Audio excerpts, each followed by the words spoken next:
Hello everyone, आप सभी कैसे हो। मैं विशाखा तिवारी आपके लिए लेकर के आई हूँ यूपी पीजीटी 2021 के क्वेश्चन आंसर, जो कि बहुत ही इंपॉर्टेंट है।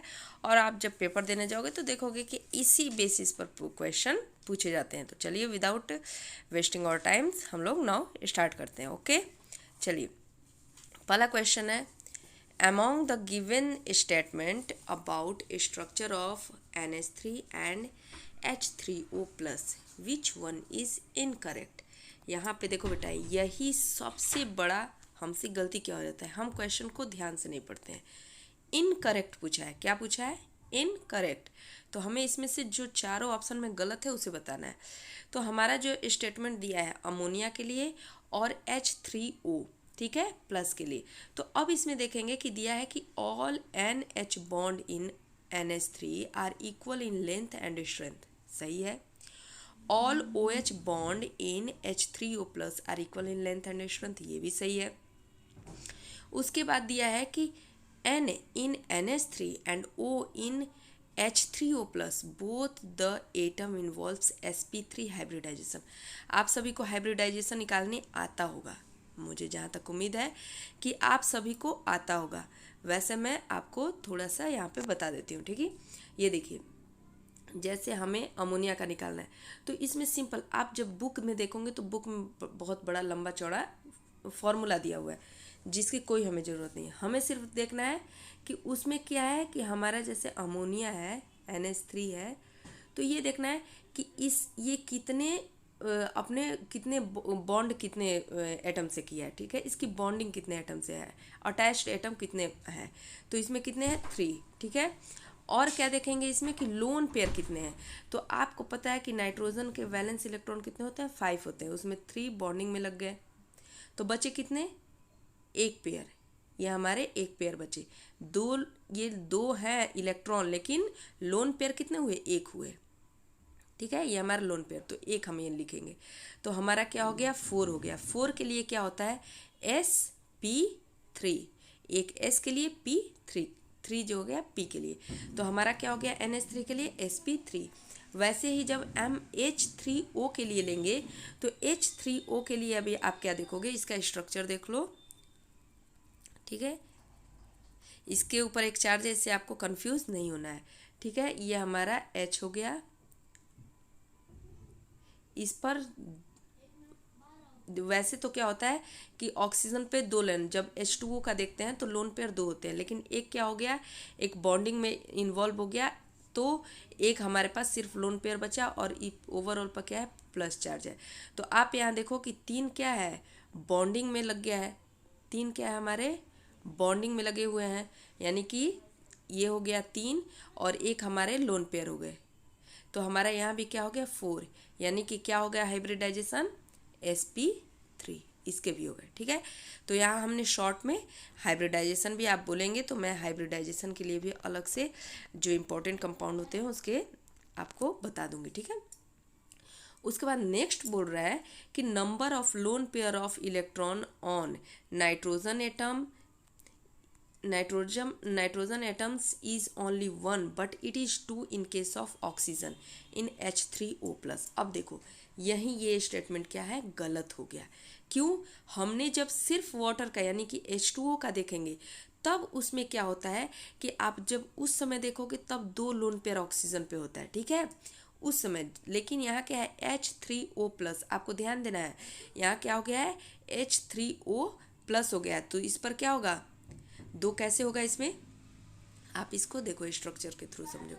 यहाँ पे क्या हो गया कि ये हमारा जो है, ये हमारा वाटर था, ठीक है, जिस पर कि 2 लोन पेयर थे, लेकिन एक H प्लस ले लिया तो हमारा लोन पेयर कितना बच गया, एक बच गया। और अमोनिया में क्या होता है, एक लोन पेयर होता है, तो दोनों में एक एक लोन पेयर होंगे। लेकिन स्टेटमेंट क्या बोल रहा है, स्टेटमेंट बोल रहा है, यही छोटी छोटी चीज़ें बेटा आपको ध्यान देनी है कि number of lone pair of electron on n atoms is only 1 but it is 2, ये रॉन्ग हो गया, 2 in case of oxygen in H3O plus. तो हमारा ये स्टेटमेंट गलत है, जो कि करेक्ट आंसर है, ठीक है, क्योंकि स्टेटमेंट रॉन्ग ही पूछा था। अब देखिए, इस इस क्वेश्चन को बहुत ही ध्यान से देखिएगा, क्योंकि इसमें बहुत सारे लोग क्या किए थे कि ऑप्शन सी लगा चुके थे, जो कि गलत था। ठीक है, इसका ऑप्शन क्या था, बी होगा option. En ions M2+ forms the complex. आप ये कॉम्प्लेक्स जब देखोगे तो इसमें आयंस M2 सब में बन रहे हैं। ठीक है, आप जब ये कॉम्प्लेक्सेस देखोगे, MH2O होल 6 पूरे का 2+ चार्ज चला जाएगा। EN यहाँ पे क्या है, इथेन 1,2 डाइअमीन, आप जानते होंगे इसको। उसके match the complex with the appropriate colour, appropriate colour से मैच कराइए। तो अब इसमें हम इसको डिटेल देखते हैं। इसमें क्या था, सिर्फ मैच कराना था, तो हमें हमारा ऑप्शन क्या था, बी सही था, ब्लू, रेड और ग्रीन। ठीक है, इसको डिटेल में समझते हैं कि हमें पता है कि EN जो होता है हमारा, जो ये कॉम्प्लेक्स बना है EN, M metal, EN whole thrice पूरे का 2+ चार्ज। तो EN क्या था, इथेन 1,2 डाइअमीन था, जो कि एक स्ट्रॉन्ग फील्ड लिगेंड होता है। आपको पता है जितना ज़्यादा स्ट्रॉन्ग फील्ड लिगेंड होगा उतनी क्या होगी, उसकी स्प्लिटिंग, डी ऑर्बिटल की स्प्लिटिंग ज़्यादा होगी। तो आपको ये चीज़ एक पता है आपको कि जब हम कलर कैसे शो होता है, आप देखे होंगे कि कलर क्या होता है, ये हमारा डी होंगे, स्प्लिटिंग हो रहा है। ठीक है, तो ये क्या हो जाएगा, T2G नीचे होता है और EG ऊपर होता है। ठीक है, T2G में 3 और EG में 2। ठीक है, तो जब यहाँ से ये क्या होता है, डेल नॉट होता है।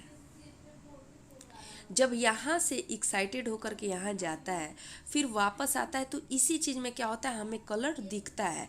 तो कह रहा है कि जितने ज़्यादा स्ट्रॉन्ग फील्ड लिगेंड्स होंगे उनमें स्प्लिटिंग ज़्यादा होगी। तो स्प्लिटिंग ज़्यादा होगी तो उनमें एक्साइटेशन कराने के लिए उनको एक्स्ट्रा एनर्जी की ज़रूरत, मतलब मोर एनर्जी की रिक्वायरमेंट होगी ना। जितना ज़्यादा हम उसमें एक्साइटमेंट कराएंगे तो उतने ज़्यादा एनर्जी की रिक्वायरमेंट होगी। ठीक है, DD ट्रांजिशन कराने के लिए उतनी ज़्यादा एनर्जी की ज़रूरत पड़ेगी। तो आफ्टर एक्साइटेशन क्या होता है कि जब ग्राउंड स्टेट में हमारे आते हैं तभी हमें कलर शो होता है, पता है आपको। तो जो हमारा कलर शो होता है, कॉम्प्लीमेंट्री कलर, वही क्या होता है, हमारे दिखते हैं। तो अब इसमें हम देखते हैं कि हमारा क्या दिख रहा है कि लिगेंड्स में सबसे स्ट्रॉन्ग फील्ड लिगेंड EN हो गया, उसके बाद H2O होता है, फिर Br होता है। ठीक है ना, तो हमें क्या होता है कि आफ्टर ऑल आप इसमें देखोगे कि जो स्प्लिटिंग एनर्जी होती है वह डायरेक्टली प्रोपोर्शनल होती है एनर्जी के, लेकिन इनवर्सली प्रोपोर्शनल होती है वेवलेंथ के। तो इसमें आप क्या करोगे कि जब देखोगे आपको रिमेंबर होगा कि लिगेंड्स जो स्ट्रॉन्ग फील्ड लिगेंड्स होते हैं, more value of splitting energy and low will be it's wavelength. उसकी स्प्लिटिंग एनर्जी तो ज़्यादा होगी कि, लेकिन उसकी वेवलेंथ क्या होगी, कम होगी। तो हम जब वेवगाइड सीरीज जो होता है उसमें क्या होता है, हम देखते हैं कि हमारा वेवलेंथ जो होता है इंक्रीज होता है डाउन जब जाते हैं वेवगाइड सीरीज में। तो हमारा यहाँ क्या होगा कि इमिटेड कलर तो होगा रेड, ग्रीन एंड ब्लू, और absorbed colour will be green, red and blue respectively.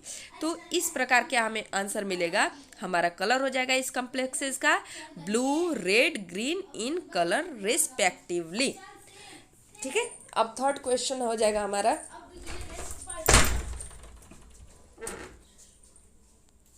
following is responsible for lesser pressure of a real gas in comparison to an ideal gas। तो answer इसका हो जाएगा intermolecular forces. अब इसको हम explain करते हैं कैसे। ठीक है, आप क्या करोगे, आप देखते हो कि केमिस्ट्री में हमारे पास क्या होता है, दो तरह के गैसेस होते हैं, रियल और आइडियल। तो आइडियल गैस क्या होता है, वो ओवे करता है गैसियस लॉ को at each and every temperature and pressure पर। ये क्या होता है, हमारे आइडियल गैस लॉ जितने हैं उनको फॉलो करता है। ठीक है, लेकिन रियल गैस क्या होता है, ये ओबे नहीं करता है गैसियस लॉ के एट एवरी प्रेशर और टेम्परेचर पर। तो हम क्या करते हैं, इसमें क्या होता है कि एट लो टेम्परेचर और प्रेशर पर जो हमारा रियल गैस होता है वो डेविएशन शो करता है, डेविएशन इन देयर बिहेवियर। कौन, हमारा रियल गैस लो टेम्परेचर और हाई प्रेशर पर। लेकिन हम इनिशियली हम एज्यूम क्या करते हैं कि real gas also follow ideal gas. हम इनिशियल स्टेज में ये एज्यूम कर लेते हैं कि हमारा जो रियल गैस है वो आइडियल गैस की तरह फॉलो करते हैं सारे एजम्पशन। लेकिन क्या होता है कि जब हमारा जो इनकाइनेटिक थ्योरी ऑफ गैसेज, जब हम काइनेटिक थ्योरी देखते हैं गैसेज का, तो उसमें बहुत सारे एजम्पशन होते हैं। उसमें एक एजम्पशन ये भी होता है कि जो पार्टिकल्स होते हैं वो क्या करते हैं, अट्रैक्शन, जो particles do not have attraction force between them, उनके बीच अट्रैक्शन नहीं लगता पार्टिकल्स के बीच, but it is not applicable for real gas. लेकिन हमने रियल गैस में देखा कि ये तो फॉलो नहीं कर रहा है, उनके पार्टिकल्स तो अट्रैक्ट कर रहे हैं। जैसे रियल गैस में क्या होता है कि जो पार्टिकल ऑफ रियल गैसेज होते हैं उनमें वॉन्डर वॉल अट्रैक्शन होता है, ठीक है, रियल गैसेज में। अब ये क्या करते हैं, ये पार्टिकल्स अट्रैक्शन शो करते हैं, और ये अट्रैक्शन शो करके क्या करते हैं कि बैकवर्ड फोर्स जो होता है, बैकवर्ड फोर्स ये प्रोवाइड करते हैं, और ये कंटेनर के वॉल से कोलाइड नहीं कर सकते हैं। ये क्या करते हैं, ये कंटेनर के जो कंटेनर का वॉल होते हैं उससे ये कोलाइड नहीं करते हैं। ये सिर्फ अपना जो अट्रैक्शन लगाते हैं, इनका जो अट्रैक्शन लगता है इनके रियल गैसेस के पार्टिकल्स के बीच, तो ये उनको प्रोवाइड करता है कि बैकवर्ड फोर्स प्रोवाइड करता है। और ये लेकिन कंटेनर के वॉल से ये क्या करते हैं, कोलाइड नहीं करते हैं। उसी same efficiency as they can collide without force of attraction with the particles. ये क्या करते हैं, बिना फोर्स ऑफ अट्रैक्शन लगे, ये जैसे क्या होता है कि as they can collide without, ये यानी कि ये कोलाइड कर सकते हैं बिना किसी फोर्स ऑफ अट्रैक्शन के पार्टिकल्स के बीच, लेकिन ये कंटेनर के वॉल से नहीं करते हैं, ठीक है। तो इसमें क्या होता है कि एक्चुअल प्रेशर जो अप्लाइड होता है रियल गैस पर वो कम होता है। जो एक्चुअल प्रेशर क्या हुआ, वो रियल गैस पर जो अप्लाइड हुआ कम हुआ, जिस किसके, then that of pressure applied on walls of the container by ideal gas. जो आइडियल गैस के द्वारा जो, अब मान लो पार्टिकल्स तो टकरा रहे हैं रियल गैस के, लेकिन उनके वॉल से क्या हो रहा है कि उनके वॉल से वो नहीं टकरा रहे हैं, ठीक है ना, उनके वॉल से टकरा नहीं रहे हैं। जबकि आइडियल गैस के क्या होते हैं कि प्रेशर जो अप्लाइड होता है वो क्या होता है कि जो अप्लाइड होता है प्रेशर वो उसके वॉल, कंटेनर के वॉल पर भी होता है, ठीक है ना। तो ये इनका डिफरेंस हो गया। तो इससे हमें कंक्लूजन ये निकला कि जो हमारा ये क्यों हो रहा है, तो ये यही इंटरमॉलिक्यूलर फोर्स प्रेशर के कारण हो रहा है of the real gas is less. जो इंटरमॉलिक्यूलर फोर्स हो रहा है, इंटरमॉलिक्यूलर आपको पता होगा, इंटरमॉलिक्यूलर क्यों बोल रहा है, क्योंकि ये क्या हो रहा है, दो, जैसे कि दो, अब जैसे आप देखिए, आप वाटर और वाटर में जब कराते हो तो वाटर का मान लो कि एक जैसे एक बनता है ना, बोलो उसको क्या बोलेंगे हम, जैसे चेन टाइप का बना हुआ हो, तो एक जब कंपाउंड के अंदर खुद उसमें हो रहा है तो उसे हम इंट्रामॉलिक्यूलर बोलते हैं। और जब दो के बीच सॉरी, जब दो के बीच होता है तो उसे हम इंटरमॉलिक्यूलर बोलते हैं, ठीक है। तो ये पार्टिकल्स वॉल के बीच नहीं हो रहा है, लेकिन पार्टिकल्स के अंदर हो रहा है रियल गैस में। लेकिन जब आइडियल गैस होता है तो आइडियल गैस क्या करता है, पार्टिकल्स जो वॉल का होता है, कंटेनर का वॉल, उस पर भी प्रेशर अप्लाइड कर देता है और उससे भी कोलाइड करता है। यही आपका डिफरेंस है, ठीक है। इंटरमॉलिक्यूलर मॉलिक्यूलर फोर्सेस जो होते हैं यही हैं। ओके, थैंक यू, आज के लिए इतना ही। इसको आप ज़्यादा से ज़्यादा फ्रेंड्स प्लीज़ आप इसे शेयर करें और सब्सक्राइब करें और लाइक करें। और अगर आपको कहीं कोई चीज़ नहीं समझ में आता है तो प्लीज़ आप मुझे कमेंट करके पूछ सकते हैं, मैं अपना बेस्ट से बेस्ट देने की कोशिश करूँगी। Thank you.